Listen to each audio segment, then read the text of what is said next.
The next is 3.6.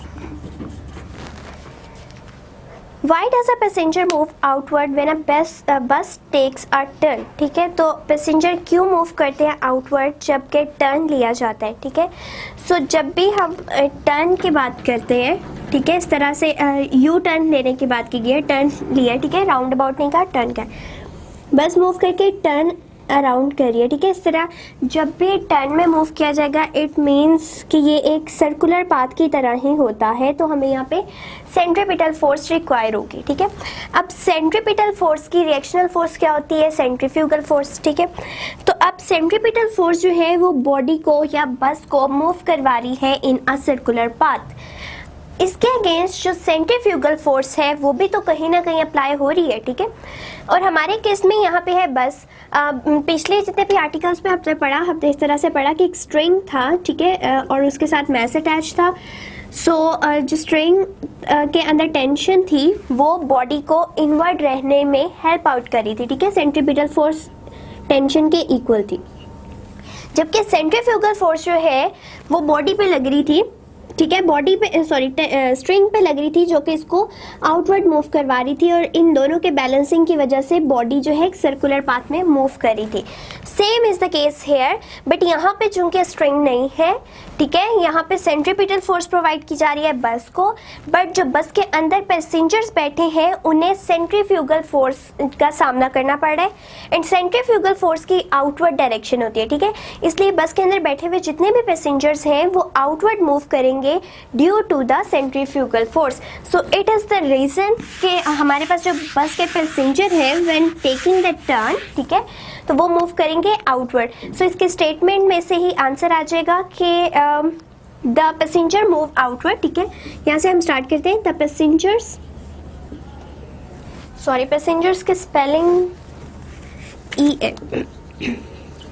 Passengers move, passenger moves outward when a bus takes a turn, ठीक है, due to centrifugal force, centrifugal force। तो इसका बहुत छोटा सा और बहुत इजी सा आंसर था हमारे पास कि जो भी पैसेंजर है वो बाहर की तरफ इसलिए मूव कर रहे हैं क्योंकि हम उसके ऊपर सेंट्रीफ्यूगल फोर्स अप्लाई करें, बल्कि हम नहीं करें, एज अ रिएक्शनल फोर्स जो है उसके ऊपर सेंट्रीफ्यूगल फोर्स अप्लाई हो रही है जिसकी आउटवर्ड डायरेक्शन होती है, एंड जो पैसेंजर्स हैं वो आउटवर्ड मूव करेंगे। The next one is how can you relate a force with the change of momentum of a body. So it is a 3.7 कि हमने रिलेशन बताना है कि हम किस तरह से रिलेट कर सकते हैं फोर्स को with a change in momentum, ठीक है। सो सबसे पहले तो हम देखते हैं ना कि मोमेंटम, हमारे पास जो चेंज इन मोमेंटम है वो होता क्या है। मोमेंटम क्या है?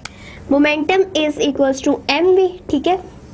चेंज इन मोमेंटम के लिए क्या होगा, मतलब initial minus final minus initial, pf और pi चाहिए। इट मीन्स हमें mvi और mvf एंड mvi चाहिए, ठीक है। और चूंकि हमने change of momentum of a body निकालना है विद रिस्पेक्ट टू फोर्स, ठीक है, तो अब हम किस तरह से रिलेट करेंगे इनको। फोर्स का फॉर्मूला होता है ma, ठीक है। By Newton second law force is equals to ma, ठीक है। अब हम यहाँ पे देखें, हमारे पास मास है, यहाँ पे एक्सेलरेशन है, और यहाँ पे एक्सेलरेशन की जगह अगर हम देखें तो हमें क्या चाहिए? वेलोसिटीज, ठीक है, वेलोसिटीज चाहिए। अब वेलोसिटी किस तरह आएगी कि acceleration is equals to vf minus vi over t, ठीक है। वेलोसिटी, एक्सेलरेशन क्या होता है? वेलोसिटीज का change with respect to time. It means कि अगर हम यहाँ पे इस वैल्यू को पुट कर दें, we get mvf, it will be final momentum, ठीक है। एंड यहाँ पे देखिए हमारे पास mvi हो जाएगा, it will be the initial momentum, ठीक है। तो it will give the rate of change. अब हम इसको यहाँ पुट करते हैं, f equals to m, and यहाँ पे हम क्या पुट करेंगे? vf minus vi over t, and we get mvf minus mvi over t, where mvf equals to pf, ठीक है।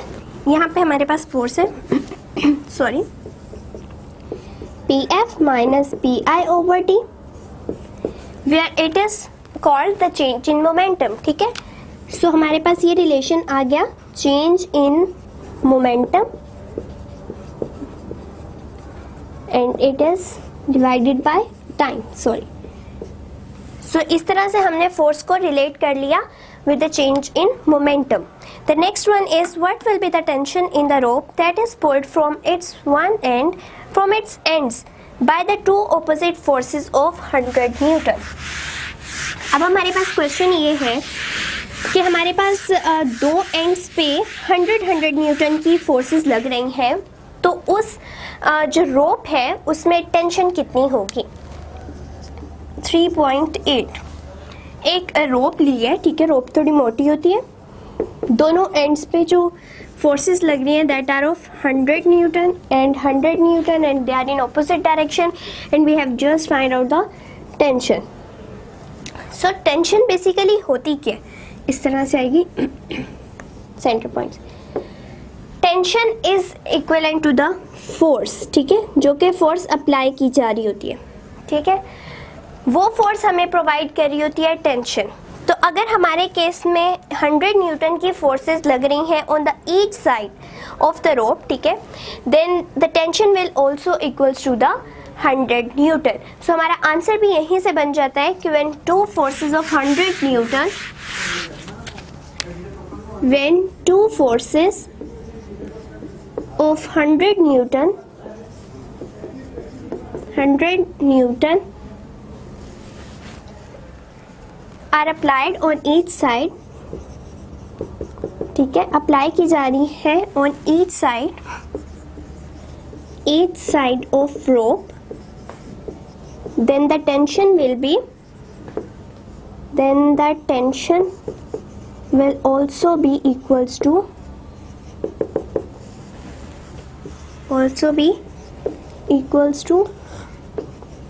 100 न्यूटन. सो ये भी 100 न्यूटन ही होगी, क्योंकि tension is basically the applied force, ठीक है, जो कि एक रोप में अप्लाइड ना भी की जा रही हो. इन केस ऑफ स्ट्रिंग जिसमें हमने सेंट्रीपिटल फोर्स को देखा था, वहाँ पे हमें टेंशन ही जो है सेंट्रीपिटल फोर्स प्रोवाइड करी थी एंड हमने वहाँ कहा था कि T इक्वल्स टू FC होता है, ठीक है, जो कि फोर्स प्रोड्यूस हो रही है. इसी तरह फोर्सेस जो है दोनों एंड्स पे लग रही हैं एंड उनका जो मैग्नीट्यूड है वो सेम है, that is the 100 newton. So उस रोप में जितनी भी टेंशन क्रिएट होगी that will be due to the force, ठीक है, उस फोर्स की वजह से होगी जिसका मैग्नीट्यूड है 100 न्यूटन. सो ये हमारा हो गया 3.8. Now we are going to move toward the next one, which is the 3.9. And 3.9 is हम पहले लिख लेते हैं यहाँ पे 3.9. Action and reaction are always equal and opposite. Then how does a body moves? ठीक है, action and reaction जो है वो इक्वल इन मैग्नीट्यूड होते हैं but they are in opposite direction. ठीक है, ये बात बहुत इजी है कि जो है न्यूटन्स का थर्ड लॉ है कि एक्शन अप्लाई करेंगे रिएक्शन होगा, but it is in opposite direction, but they both have the same magnitude. ठीक है, अब हमसे क्वेश्चन भी यही है कि एक्शन एंड रिएक्शन जो है बॉडी पे हो रहा है, ठीक है, ऑपोजिट इन डायरेक्शन है, इक्वल इन मैग्नीट्यूड है, then how does a body moves. तो अगर इस तरह से है कि एक ही बॉडी पे रिएक्शन भी हो रहा है, उसका रिएक्शन भी हो रहा है, लेट्स सपोज 10 न्यूटन फोर्स इधर लगी 10 इधर एंड उसके ऑपोजिट डायरेक्शन थी, वो एक दूसरे के इफेक्ट को कैंसिल कर देंगे और बॉडी मूव ही नहीं कर सकती. सो किस तरह से अगर एक्शन एंड रिएक्शन का सेम मैग्नीट्यूड है और डायरेक्शन ऑपोजिट है तो बॉडी किस तरह से मूव कर रही है. सो इसकी रीज़न है कि एक्शन एंड रिएक्शन जो है वो एक ही बॉडी पे कभी भी अप्लाई नहीं होते. अगर एक्शन एक बॉडी पे किया जाए उसके रिटर्न में दूसरी बॉडी हमें रिएक्शनल फोर्स देगी. सो ये दोनों चीज़ें जो है वो डिफरेंट बॉडीज़ पे हो रही होती हैं. एक बॉडी पे एक्शन हो रहा होता है तो दूसरी बॉडी पे रिएक्शन हो रहा होता है. सो इसलिए जब बॉडीज ही डिफरेंट होंगी तो वो एक दूसरे को कभी भी न्यूट्रलाइज नहीं कर सकते, एक दूसरे के इफेक्ट को कैंसिल आउट नहीं कर सकते. So action is applied on a body, action is applied on one body and reaction is produced due to actional force but on the other body which have same magnitude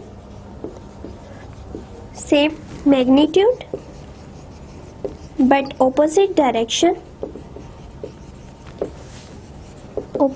in direction, so they cannot neutralize, so they do not neutralize each other's effect.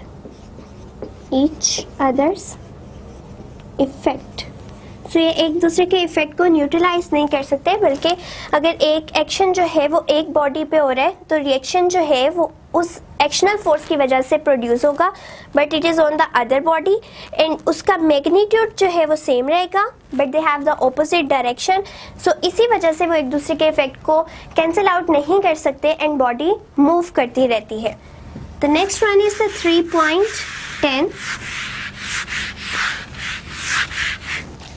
3.10. In 3.10 is a horse pushes the cart. If the action and reaction are equal and opposite, then how does the cart move? So ये भी पिछले वाले question से ही relate कर रहा है कि जो है एक हॉर्स पे अप्लाई किया जा रहा है रिएक्शन और वो मूव करवा रहा है कार्ट को, ठीक है, उसके पीछे जो लगा होता है उसको कार्ट कहते हैं. एंड अगर वो उसको मूव करवा रहा है एंड एक्शन एंड रिएक्शन जो है वो अपोजिट इन डायरेक्शन है, सेम इन मैग्नीट्यूड है, तो वो हॉर्स किस तरह से मूव करवा रहा है कार्ट को. तो इसी तरह से कि हॉर्स जो है, हॉर्स अप्लाई करेगा एक्शन, ठीक है, एंड इन रिटर्न उसको रिएक्शन मिलेगा by the second body. So action and reaction जो है वो दोनों एक ही बॉडी पे नहीं हो रहे, जिसकी वजह से कार्ट जो है वो इजीली मूव कर सकेगा. The horse apply the force on the road by the feet, ठीक है, वो अपने फीट से जो है, पाँव से फोर्स अप्लाई करेगा on the road and in return the road gives the reactional force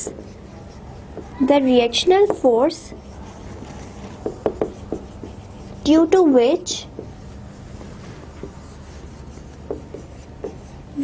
cart moves.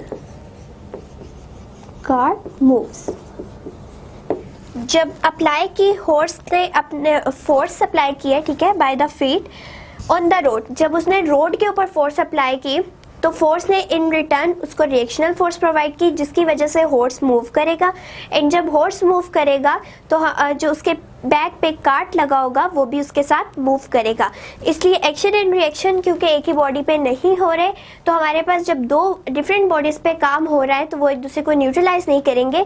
इसी वजह से हमारे पास जितनी भी चीज़ों की मोशन हो सकेगी.